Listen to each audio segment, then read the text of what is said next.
Labour could get closer Brexit deal on food and cars, says EU sources. I'm going to read into this exclusive from iNews, you guys. Let's go.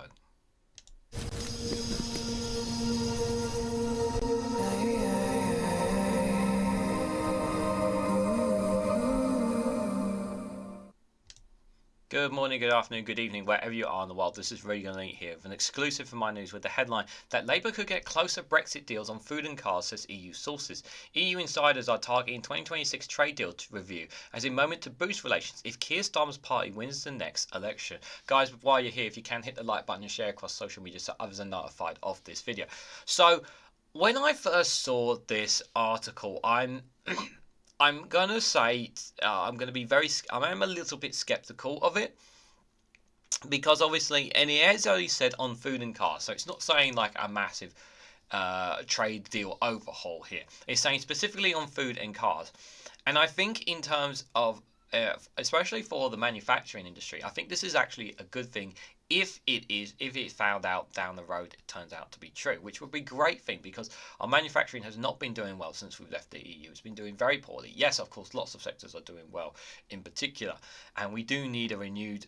We do need to see what we can amend with the TCA deal the trade cooperation agreement that we have with the EU that we have right now, because at the moment, since we left the EU, we've put sanctions on ourselves. We've given ourselves more red tape. We've cut ourselves off from the EU. We don't have the same free trade that we had when we were inside the EU. And we obviously want to bring that trade a lot closer because we want to reduce the red tape, reduce the paperwork, reduce the costs as much as possible.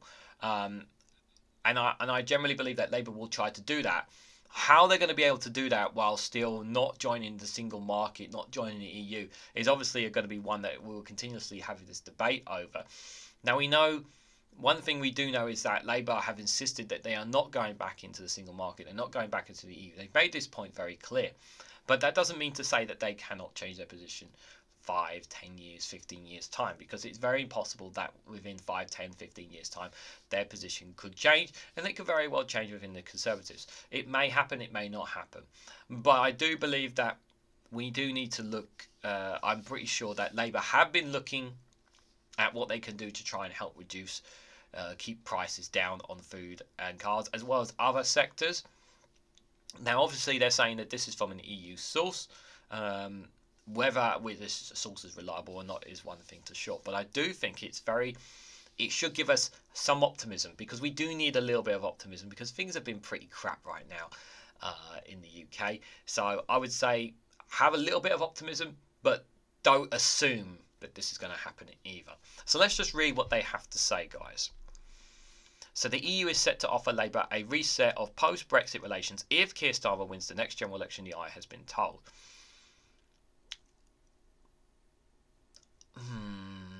I'm very skeptical that they're going to change too much, but I will say let's wait and see on that first paragraph there. European leaders are targeting a scheduled 2026 review of the exiting UK EU trade deal as an opportunity to agree a closer trade relationship, which will also boost economic security if Donald Trump returns as US president. Such an agreement would not involve Britain rejoining the single market or customs union, which Starmer has already ruled out. Instead, it would be intended to help businesses import and export goods, including food and car, which have been hampered by new trade rules since Brexit. I mean, again, it sounds optimistic, but I'm also playing a bit cautious there as well. The trade and cooperation agreement signed by Boris Johnson in 2020 will be renewed in 2 years' time. Brussels officials have publicly insisted the review will only be a technical process to ensure the existing agreement is working properly. Yeah, that's what we do know, because we know it's not a massive change in it. That's the premise, that people have this assumption that everything's going to change when that review comes around. That's not the premise that we understand. But privately, representatives of both individual member states and the EU central institutions have told Labour they are open to more ambitious negotiations. And I actually think, a part of me thinks that may be true, because, you know, the attitude of the Conservative Party towards the EU has not been very great. it's not helped relationships at all. We wanted to keep a strong and stable relationship with our EU partners when we left the EU, but the rhetoric that consistently comes out from the so-called right wing, from certain newspapers, dumbing down the EU and European members, this is not very good for us. And although Labour, I have obviously they're on the position of standing by Brexit and trying to make Brexit work, they haven't been bashing the EU. They haven't been attacking the EU per se either. So in that regard, they obviously understand that it's best to try and work with our neighbours in any way, shape, or form. And I don't think the Conservatives have done, in my opinion, a very good job of keeping a strong and stable relationship with our EU partners, despite with Europe. Sorry. Even though that we're not part of the European Union, the customs union anymore, because we still need to have that relationship with them because they are next door to us. It's easy for people to say about the trade deals around the world and that, but they are right on our doorstep. We always have a close relationship with Europe, regardless of whatever trade deals and cooperations we have. And if it's both what the people want, still want to have a good relationship with the EU from both sides of the continent, from the continent to here. So why change that relationship if people still want that at least? So Brussels officials have publicly insisted the review will only be a technical process to ensure the existing agreement is working properly, but privately, representatives of both individual member states and the EU central institution have told Labour they are open to a more ambitious negotiations. This could include joint regulations on issues such as safety of standards in automotive manufacturing, health checks on food and plant products, and cross-border trading of financial services. The move will be welcomed by many businesses, but risk alienating from Brexiteers that Britain is outsourcing some laws to Brussels. The thing is that our business, we need to give I've always said that in order for us to have investment, if we want people to come back, if we want people to invest in Britain, you have to give incentives. And it's hard for us to have the incentives that we had before because we're not part of the European Union. It's one of the biggest markets in the world and we're outside that market. Yes, we do have a trade deal with the EU, yeah, but it's not the same what we had before when we were inside the European Union. And, businesses outside the UK who are thinking about coming to the UK are more likely to invest within the EU because there's more money there, there's more opportunities there right now, and we need to give. If we want to be successful, we have to give people a reason to come to Britain, to invest into Britain, to create jobs, to build businesses, to build companies. We have to give incentives to them. The reasons for that: they want to come and they want to invest in something. They want to be able to know for a certain percentage of them, they want to know that they're going to be able to get that money back plus extra. The incentives need to be there. So for many businesses, it's hard convincing them. As of right now, it's very hard for businesses to say, you know what, I'm going to invest in the UK. It's very hard for businesses to do that since we've left the EU. One senior European diplomat said, the 2026 review of the Trade and Cooperation Agreement is a big opportunity for Starmer potentially if they decide to leave it to the bureaucracy. It'll be very technical, but there is a political will to make real change to the relationship that will then be extremely significant. It all depends on the political momentum of a new government. Another EU source said the potential future government of this country is looking at ways through which it can get closer rather than further away from Europe, especially if geopolitical context in that will most likely change a lot internationally if Trump is seen likely to be in the White House. Our chances of getting, we've had this, one of the things that we were told when we were left the European Union is that we would have a trade deal with a new renewed trade deal with the United States of America. We haven't got that still. Still, we haven't got that. And I did a poll on my channel a while ago asking that if we had a trade deal with the United States, with India, with China, with all the big countries outside the EU. Yeah, let's hypothetically. I didn't count even Russia in that. But if we had a trade deal with all of them, would that have made up the numbers for what we had before with Europe? And I put that poll. The poll is still there if you really want to go scroll through my community post and have your say on it. But what I found was that many people were saying absolutely not. Many people believed that many people who commented on it basically said no. Um, the trade deal with the EU would be better, but it is only just an opinion post. But it was interesting to me to hear some of the feedback that I got from that post as well. But that doesn't mean to say that we still can't have a trade deal with the US, even if I would like us to have a proper trade deal with the US, but as of right now, it's a long way away. Plus, America have got their own issues that they need to deal with as well. If, as Rachel Reeves says, the growth is the answer to the current economic malaise of the UK, to grow you need to better trade relations with the EU. It is half of this country's trade, so it's an easy way to improve the economic situation significantly.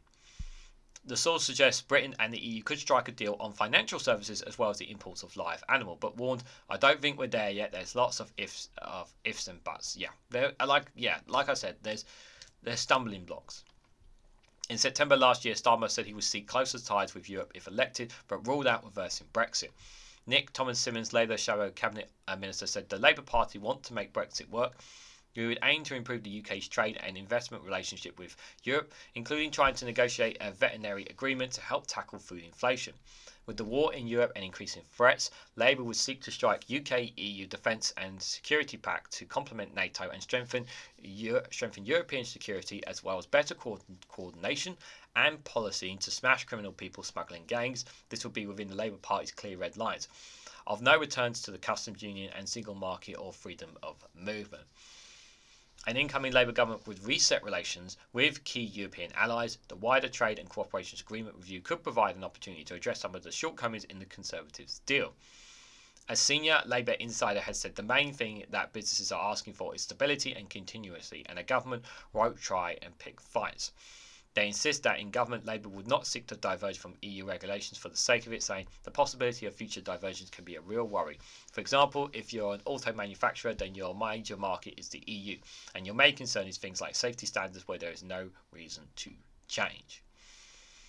So this here, guys, just going to read on this bit before I give my final thoughts, is how the Brexit trade deal works. Britain's relationship with the EU since Brexit are governed by the Trade and Cooperation Agreement, that's the TCA, in which was agreed between Boris Johnson's government and the European Commission on Christmas Eve of 2020, coming into effect 6 days later. Its arrangement was to avoid a hard border on the island of Ireland, known as the Northern Ireland Protocol, were later superseded by the Windsor Framework that Rishi Sunak negotiated last year. The core of the TCA is a trade agreement which ensures that there are no tariffs and zero quotas on goods passing between the UK and the EU that comply with the agreed rules of origin. The deal also contains provisions on other issues including fishing, data sharing and travel, introducing rules that allow tourists and travel to the continent with ease but make it much harder to settle here than it was before Brexit. Some classes of goods face major regulatory restrictions. For example, raw unfrozen meat cannot be transported into the EU, and it is now extremely difficult to send live plants to the continent. Businesses have complained about the need to fill our customs declarations and other paperwork when they export to the EU, but also find it harder for some professionals to work in the EU countries because their British qualifications are not automatically recognised. Economics believe that leaving the EU has made the UK's GDP to grow more slowly than it would have done, but it is hard to discern the precise effect because of the impact of COVID and the global inflation that the crisis has followed. So hopefully that just helps with a bit of better understanding of the TCA agreement that we have there. So David Lammy, the Shadow Foreign Secretary, was a vivid anti-Brexit campaigner, but said recently that Britain would not rejoin the EU for my political lifetime. Scottish Labour, Welsh Labour and some activists have sought to push Starmer into a more pro-EU position. Jeremy Miles, of the two candidates of the next leader of Welsh Labour, has said the UK should sign up to the single market, while Scottish Labour is committing to eventually rejoining the EU. Adrian Meddon, director of UK in a Changing Europe, warned that a Labour government would need to offer the EU an arrangement that would benefit them, such as cooperation over security, in order to get anything in return. He said it would have to be quite an ambitious agenda for it to interest them because they have got so much other stuff going on at the moment. And that is true, guys. It's true. The Britain has to offer something to the EU if we want to have better relations or a better deal down the line. If we want to have something that the TCA that we have, we want something better than what we have.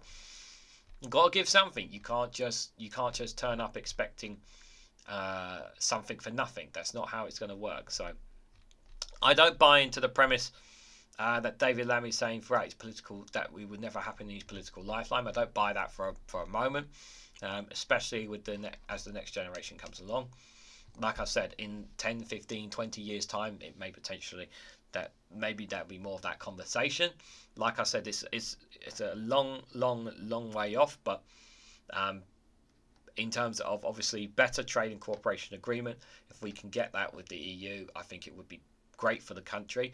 But I do believe that there are incentives that we can find the ways to come around to agreements with them. What they will be, I'm not sure.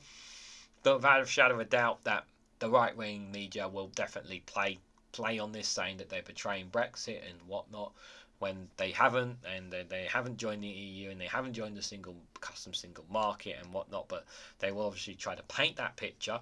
But I would say this is that for those of you who are concerned about, for those who are maybe Brexiteers and think that we're reversing everything that we're doing, that's not what this is about. This is about reviewing that they're looking at parts of the TCA, certain parts, not all parts, certain parts of it, and that if the EU are willing to negotiate perhaps down, maybe not even in 2 years, maybe in a few years' time, something better that could benefit Britain and the EU, then why not? For the sake of businesses, which means economic growth for everyone, because everybody wants to grow the economy, but you can't do that unless you have more freer, less paperwork, less red tape on businesses. But what do you guys think? What do you guys make of this story? Do you think there is anything to it? Is it just take it with a pinch of salt? Or are we talking too much here? Food for thought is what I will say, guys. Share your thoughts in the comments below, what you guys think of it. If you found this interesting, please hit the like button, be greatly appreciated. Share it across social media so others are notified of this video. And subscribe, because it really does help support the channel. And if you want to financially support me in the work I do here, you can do so by becoming a YouTube member for as little as 99p, or join me on Patreon for exclusive content there as well. Thanks so much for watching, guys, and I hope to catch you all very, very soon.